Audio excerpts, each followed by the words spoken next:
Hello everybody, I'm Tim Clark, the Film Commissioner for the Western part of New York State, sitting in for Cindy Abbott-Litro in this episode of Behind the Camera. And in this great episode, we have the founder, CEO, president of a thing called dPost, otherwise known as dPost. It is a really cool industry here right in Western New York. And with me is Andy Donovan, that person I just described. Andy, tell us what dPost is and what you do all day. Well, thanks, Tim. Thanks for having me on your show today, first Sure, of all. of course. So dPost, I founded dPost in 2000 as a post-only facility. Okay. And we started with just a couple of edit suites. And since then, since 2000, we have grown into 6 creative suites that are a mix between editorial, color, motion graphics, animation, audio, offering all of the services for post-production. We also do production that supports post-production. So we do visual effects and inset studio stage things and things like that. So it was founded what year? 2000. So in 2000, you were really probably dealing, and I know a little bit of your history, you were dealing a lot with commercial production, big stuff though, right? Really big clients. But you somehow now pivoted a little bit and you're really coming into the whole motion picture industry.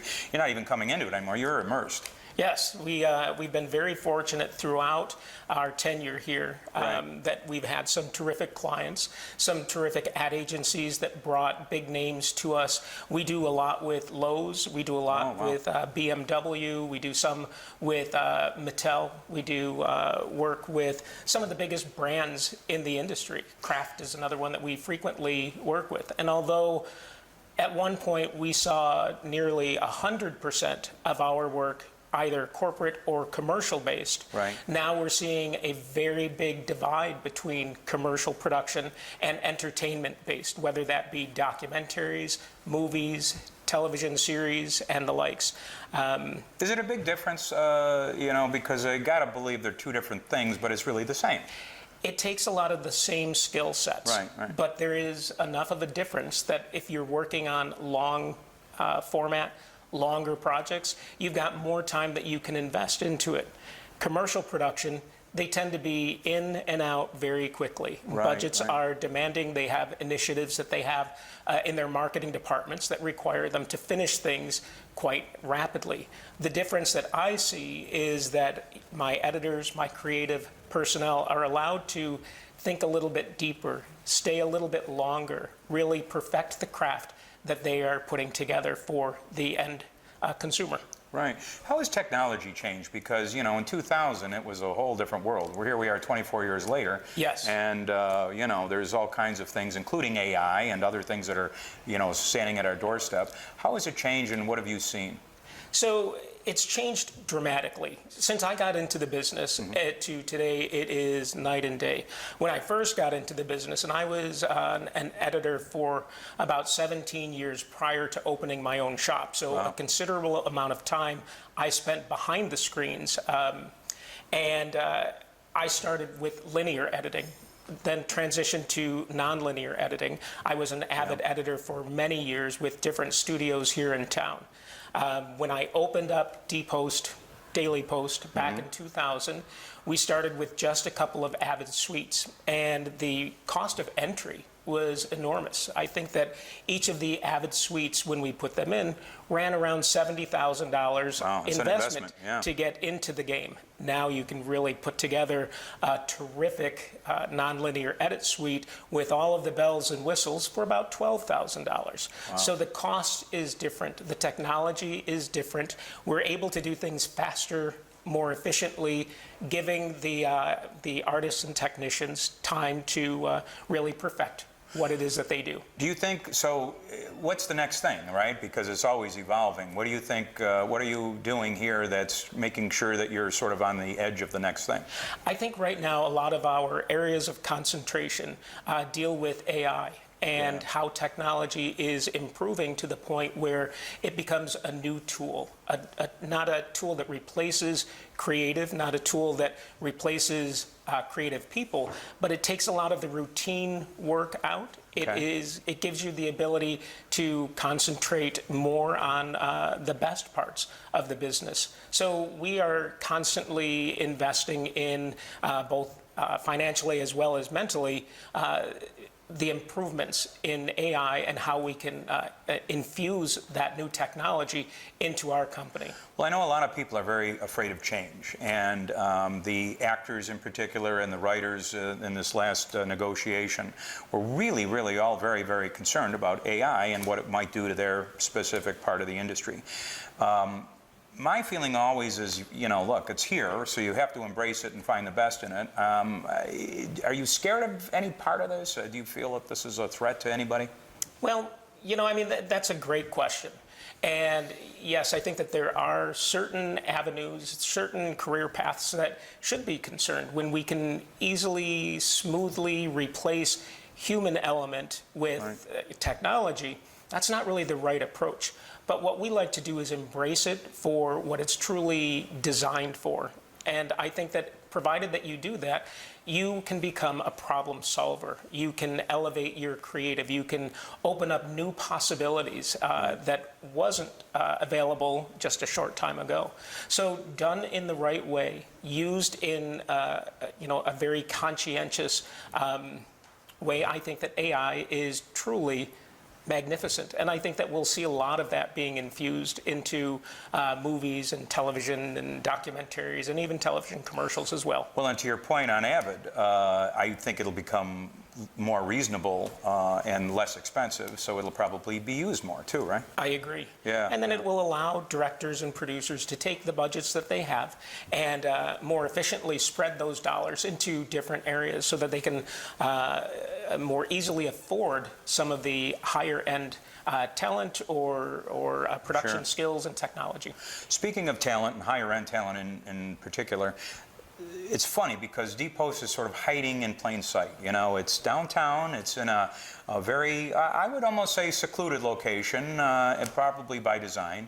But you've had some pretty important actors come through here and some big named producers and directors come through these doors. Absolutely. And I think a lot of it is sort of the secrecy of it all, but it's also shows the level of your work here. It's got to be pretty good, right? I mean, I know you did ADR for The Lone Ranger with one of the actors that happened to be in Buffalo at the time, and you do things like that all the time. Yeah, and in fact, we always say you never know who's going to be showing up at the door, right? And I remember, Emily Blunt has been here, and John Krasinski, and Bill Fichtner, and the list goes on. But there was one day in particular, I had a meeting, and I came in, and the receptionist was at lunch, and there was a guy standing at the receptionist desk, and he was just looking like, where am I supposed to be? Where am I supposed to go?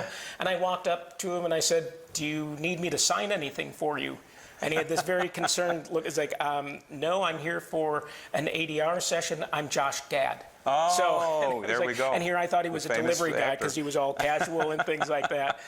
So he actually signed for me a little, little autograph, but it was kind of funny. So among the many celebrities that come through your doors here, Josh Allen and a few of the Buffalo Bills, right? I mean, tell us about your work with that. Yeah, we just worked on some production with Josh Allen and Deion Dawkins and Dawson Knox. Right. They were in, and it was really great. So we did a whole series in conjunction with another ad agency here for West Herr Ford, or West Herr, I should say, not just Ford, but all of the West Herr dealerships.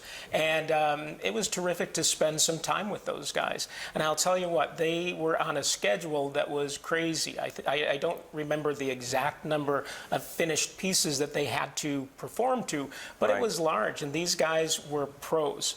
What I really liked about it is you could tell that they were good friends, and that they cared about the community, they cared about doing things together, and made for a very fun day. Well, it's funny because most fans wouldn't really see that side of it, but you do. And these guys do work hard, right? I mean, they're morning till night. Those are long hours, long days, because they're shooting a lot of different spots in a short amount of time, right? Yeah, in fact, I think that they're allowed 2 days in the entire year to be available for this type of work. So to be able to coordinate that is challenging. To be able to make that happen is quite a bit. Well, that is kind of crazy, and it's the fact that you've transitioned from the early days to where you are now. I mean, you got to be looking at this film industry here in Buffalo and scratching your head and saying, it's kind of cool that all this is happening here. It is amazing, Yeah. and truly thanks to so many of the efforts that you are putting in. Well, I think it's collectively. If we don't have the community people like you that do this, it's not going to work, right? We couldn't be more excited about what the future is looking like right now. And with new studios coming into town, with new projects, I always say, competition is great. Yeah. It helps everybody. High tide raises Brings all everybody ships, up. right? Yep. So we're looking forward to an increased volume, more opportunity, and the more opportunity that we get, the more opportunity that will be offered in the future. So right now, we're looking at a lineup between now and the first of the year that includes 3 films that are booked and ready to go. And then we have That's great. several other films that are all in the hopper or in the negotiation stages, and we're hoping that we'll be able to land those as well. We also have, we've been in talks and in negotiations for some series television programming, and we're excited. We it's an look at exciting it as a time. really terrific time to be in Buffalo with all of this terrific entertainment-based projects happening. But with all this new business, you're still doing the old stuff too, right? You're still doing the commercial work, and you're still doing all the commercials and web-based things that Yes. Industrials and so forth. Yeah, we're still doing those, and we don't really think that all of the entertainment-based will completely replace our commercial production, but what it will do is add to that, and it will add volume into the amount of business that we're doing. What we do is I pay close attention to the creatives that are within reach, I should say, people who are I know where they are, I know what they're capable of, I know what they're looking for, and I keep those in mind in what I call my creative bench. So that bench strength, just like in baseball, it's like I know my next move and the move after that in approaching people to bring on as part of our team. So a farm club, in other words. Exactly. Yeah. And when we get to that point, when we are in need of additional colorists, additional editors, additional animators, or visual effects artists, I know at least where I can start to investigate and to bring on people as we need them. That way, I right-size my business every day. So it's a reevaluation over and over again. Here's what we've got over the next 90 days. How does it look? How do we solve those problems? How do we make those problems opportunity? And that's what we've been keeping in mind. Well, your energy is contagious, Andy, that is for sure. And I just want to thank Andy Donovan, the president and CEO and founder of dPost right here in Buffalo, a really important part of the filmmaking community. I'm Tim Clark, sitting in for Cindy Abbott-Leitro. We'll see you next time on Behind the Camera.